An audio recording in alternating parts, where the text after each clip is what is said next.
కరీంనగర్ జిల్లా కేంద్రంలోని సి.ఎస్.ఐ చర్చ్లో ప్రభుత్వం ఆధ్వర్యంలో ఏర్పాటు చేసిన ముందస్తు క్రిస్మస్ పండుగ వేడుకలు శుభ్రంగా, ఘనంగా నిర్వహించబడ్డాయి. ఈ కార్యక్రమానికి ముఖ్య అతిథిగా మాజీ మంత్రి, కరీంనగర్ ఎమ్మెల్యే గంగుల కమలాకర్ హాజరై క్రైస్తవ సోదరీమణులకు క్రిస్మస్ శుభాకాంక్షలు తెలిపారు.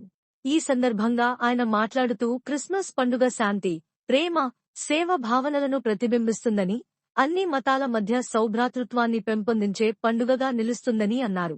ప్రభుత్వం అన్ని మతాలకు సమాన గౌరవం ఇస్తూ, ప్రజల ఐక్యత కోసం ఇటువంటి పండుగలను నిర్వహిస్తోందని పేర్కొన్నారు. ఈ కార్యక్రమంలో జిల్లా గ్రంథాలయ సంస్థ చైర్మన్ సత్తు మల్లేశం పాల్గొని మాట్లాడుతూ సామాజిక సమైక్యతకు క్రిస్మస్ పండుగ మంచి ఉదాహరణ అని అన్నారు. కార్యక్రమంలో ప్రభుత్వ అధికారులు, సి.ఎస్.ఐ చర్చ్ బాధ్యులు, పాస్టర్లు, క్రైస్తవ సంఘ సభ్యులు తదితరులు పెద్ద సంఖ్యలో పాల్గొని వేడుకలను విజయవంతం చేశారు. మొత్తంగా ఈ ముందస్తు క్రిస్మస్ వేడుకలు ఆనందోత్సాహాలతో, పరస్పర స్నేహభావాన్ని చాటుతూ సాగాయి.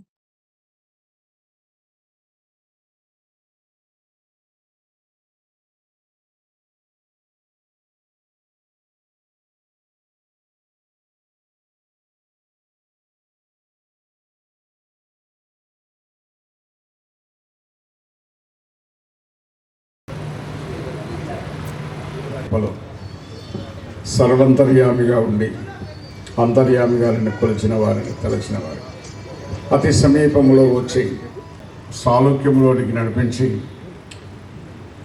మా తండ్రి మీ ఉన్నతమైన స్థితిలోనికి నడిపించేటువంటి అద్భుత ప్రేమను బట్టి, మానవుని వెతుకుతున్నటువంటి మీ కరుణను బట్టి స్తోత్రం, చేరి వచ్చిన నీ ప్రియదాసులను బట్టి నీకు స్తోత్రాలు చెల్లిస్తూ, మా తండ్రి నరేంద్ర గారు కూడా చాలా చక్కగా అందరినీ ఈ విధముగా సమకూర్చిన విధానం బట్టి స్తోత్రం గారిని బట్టి, పెద్దలను బట్టి, మా గౌరవ శాసనసభ్యులు గంగుల కమలాకర్ గారిని, వారి కుటుంబాన్ని బట్టి మీకు అందరికీ నమస్కారం. ప్రపంచవ్యాప్తంగా జరుపుకునే పండుగ క్రిస్మస్ పండుగ. ముందస్తుగా క్రిస్మస్ పండుగ జరుపుకున్న సందర్భంలో కరీంనగర్ నగరంలో ఉన్న మా క్రైస్తవ సోదరులందరికీ కూడా యేసుక్రీస్తు అయిన యేసు ప్రభు జన్మదినాన్ని పురస్కరించిన మీ అందరికీ కూడా శుభాకాంక్షలు తెలియజేసుకుంటున్నాం. ప్రతి సంవత్సరం కూడా క్రిస్మస్ పండుగకు ముందస్తు యేసు ప్రభు యొక్క జన్మదినాన్ని జరుపుకోవడం ఆనవాయితీగా ఉండడం. అందులో భాగంగా ఈరోజు మనం కేథడ్రల్ చర్చిలో మనందరంగా సమావేశమై ఆ యేసుక్రీస్తు యొక్క బోధనలు విని, ఆ యేసుక్రీస్తు యొక్క మార్గాన్ని అనుసరించే విధంగా జరుపుకున్న సందర్భంలో చాలామంది కూడా అపోహపడతారు.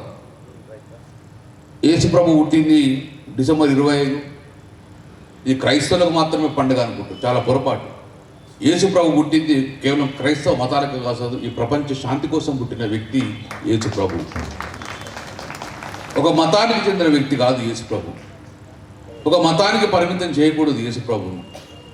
ఈ యేసు ప్రభు అనేది ఒక మతం కోసం పుట్టలేదు. ఈ ప్రపంచ శాంతి కావాలి, ఈ ప్రపంచంలో ప్రజలందరూ సంతోషంగా ఉండాలి, లోక కళ్యాణం జరగాలి అనే ఉద్దేశంతో ఇజ్రాయెల్ బెత్లెహేములో పుట్టి ప్రపంచవ్యాప్తంగా ప్రపంచానికి శాంతి నెలకొల్పి ప్రపంచ దేవునిగా కొనసాగిన వ్యక్తి ఈరోజు యేసు ప్రభు.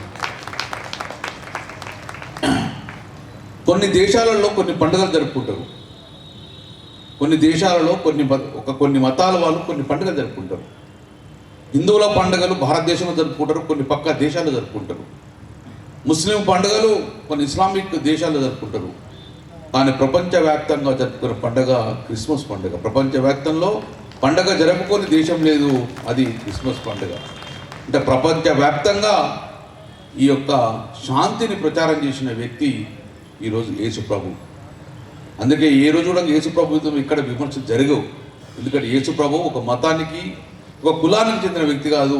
యేసు ప్రభు ప్రపంచ శాంతి కోసం ఉంటున్న వ్యక్తి.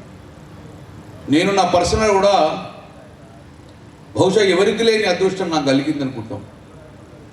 ఇజ్రాయెల్ దేశంలో బెత్లెహేము కూడా నేను సందర్శించడం జరిగింది. యేసు ప్రభు పుట్టిన ప్రాంతానికి కూడా నేను వెళ్ళడం జరిగింది. చాలా సంతోషం. అక్కడ చాలా డిఫరెంట్ క్రైస్తవ మతానికి సంబంధించిన, జూట్లకు సంబంధించిన చాలా డిఫరెంట్ కల్చర్ ఉంది. అక్కడే డెడ్ సీ కూడా మేము పోవడం జరిగింది. చాలా మంది కూడా వెళ్ళలే. జోర్డాన్కు దీనికి మధ్యన ఉన్న ఒక డెడ్ సీ ఉన్నది, ఇది బెతహలాంకు పక్కకు ఉన్నది. ఆ రోజు కూడా ప్రభువైన యేసు పుట్టిన తర్వాత ఆ సముద్రంలో జలకాలాడిన సందర్భంగా ఉందని చెప్పి ఆనవాయితీ. అందుకే ఈరోజు ప్రపంచంలో ఎక్కడా లేని విధంగా అందులో సముద్రంలో మునిగిన వ్యక్తి మునిగిపోడు. అక్కడ ఇప్పటికీ డెడ్ సీ అని ఉన్నది. అక్కడ నేను కూడా వెళ్ళడం జరిగింది.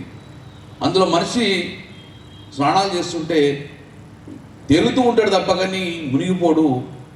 అది దైవం యొక్క సంకల్పం అని చెప్తూ ఉంటారు. అందుకే ఇప్పటికి కూడా ఇజ్రాయెల్లో ఉన్న బెతెహేలం పక్కకు డెడ్ సీని కొడితే కూడా మీకు ప్రపంచవ్యాప్తంగా తెలిసి ఉంటుంది.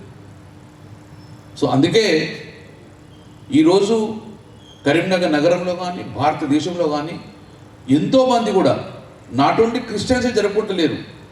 ఏ షాపింగ్ మాల్కి వెళ్ళినా, ఏ సినిమా థియేటర్కి వెళ్ళినా, ఎక్కడికి వెళ్ళినా కూడా క్రిస్మస్ యొక్క సెలబ్రేషన్స్ కనబడతా ఉంటాయి. అంటే దానికి అదృష్టమే, దాని నిర్వచనం ఏంటంటే అందరూ కూడా కోరుకునే వ్యక్తి యేసు ప్రభువు అని చెప్పేసి, అందరూ కూడా గౌరవించే వ్యక్తి, అందరూ కూడా ప్రార్థన చేసే వ్యక్తి ప్రభు అనే యేసు. అందుకే ప్రభు అనే యేసు జన్మదినాన్ని కరీంనగరే కాదు, దేశమే కాదు, ప్రపంచవ్యాప్తంగా జరుపుకునే పండుగ కాబట్టి పాపులను క్షమించమని, పాపులను క్షమించాలని, పాప పరిష్కారం జరగాలని చెప్పి కోరుకున్న ప్రభు యేసు అని. అందుకైనా ప్రభు అయిన యేసు జన్మదినాన్ని ప్రపంచవ్యాప్తంగా జరుపుకున్నందుకు అందులో మీకు కూడా ఈరోజు ఆ యేసు ప్రభువు యొక్క కటాక్షం ఉండాలని చెప్పి, ఆ ప్రభు అయిన యేసు మీ కుటుంబాన్ని చల్లగా చూడాలని చెప్పేసి, తద్వారా కరీంనగర్ నగరంలో శాంతి నెలకొల్పాలని చెప్పేసి, తద్వారా అభివృద్ధి జరగాలని చెప్పేసి మీ కుటుంబ సభ్యులందరూ సంతోషంగా ఉండి, ఇదే కాదు ప్రతి సంవత్సరంగా ప్రభు అయిన యేసు యొక్క జన్మదినాన్ని జరుపుకోవాలని చెప్పేసి